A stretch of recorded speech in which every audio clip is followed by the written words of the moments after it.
When the consequences finally arrived, there's a moment in every family conflict where the arguing stops, not because someone won, but because reality stepped in. And when reality steps in, it doesn't care about feelings. After my mom made the call to the fraud department, everything changed, not instantly, but permanently. 2 days later, the bank contacted her again. This time the tone was different.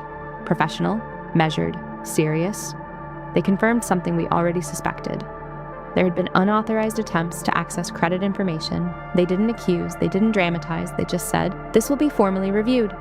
And when something is formally reviewed, it becomes documented. When it's documented and it becomes real, my sister didn't expect that. She thought this was another emotional storm, another moment we'd eventually smooth over, another mess someone else would absorb. But this time, there was paperwork, and paperwork doesn't argue. The fallout. When she found out the bank had opened a review, she exploded. She didn't call my mom first. She called extended family. She told them we had ruined her life. She said we reported her. She framed it like betrayal. And for a few days, the family was divided. Some relatives called us cold. Some said, "You should have handled it privately." But here's the uncomfortable truth. It was handled privately, for years, and private protection is what allowed it to grow. The conversation that mattered. 3 days later, my sister came over, not screaming, not dramatic, just quiet.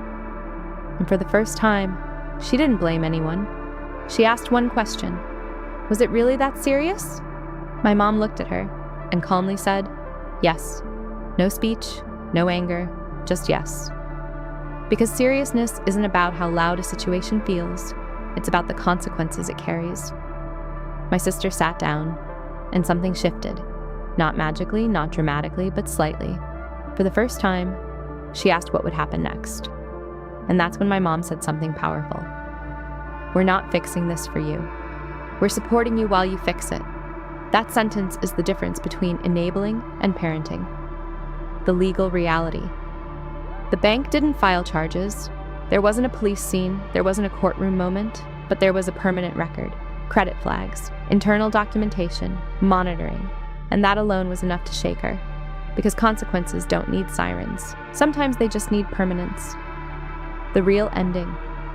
Over the next month, my sister had to contact the bank herself. She had to speak to agents, she had to explain. She had to set up structured repayment. For the first time, she was the one on hold. She was the one negotiating. She was the one facing discomfort. And that discomfort, that's where growth begins. My mom didn't celebrate. She didn't feel victorious. She felt sad. Because protecting someone from consequences feels loving, but watching them finally face consequences is necessary, and necessary doesn't always feel good. What I learned something uncomfortable. Boundaries don't destroy families, they reveal them. And if someone leaves when you set a boundary, they were benefiting from your lack of one. If someone stays and grows, they were capable all along. The final conversation. A month later, my sister said something unexpected. "I didn't think you'd actually let it go that far." And my mom responded, "I didn't think you'd let it go that far either."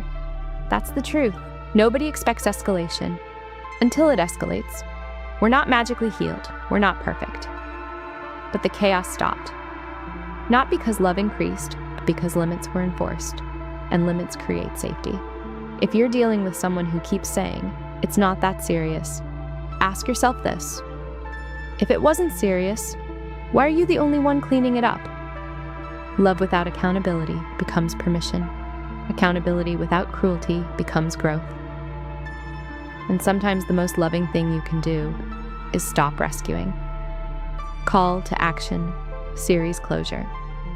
If you followed this entire series, you watched a family shift from denial to documentation, to decision, to consequence. If this story resonated with you, subscribe, because this channel isn't about exposing people. It's about exposing patterns and breaking them. More stories like this are coming. Real, uncomfortable, and honest. See you in the next series. There's one part of this story people don't usually talk about. What happens after the chaos ends? After the calls stop? After the documents are filed? after the shouting fades, there's a strange silence. And that silence is uncomfortable, because without the drama, you're left with reflection. For weeks after everything settled, the house felt different.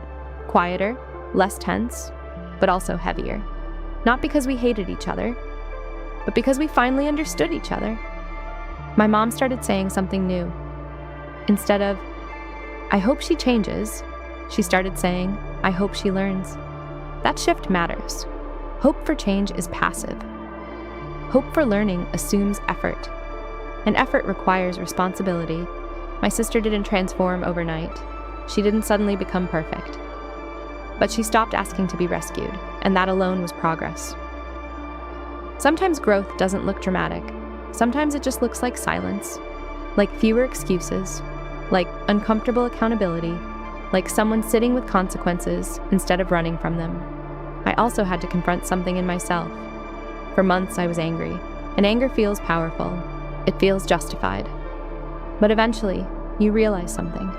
Boundaries don't need anger to survive. They need consistency. The moment I stopped trying to win the argument and started protecting my peace, everything shifted internally. I wasn't the villain, I wasn't the hero. I was just someone who chose stability.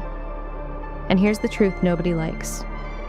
Some families don't fall apart because of betrayal. They fall apart because they refuse to address it. What saved ours wasn't punishment, it was accountability.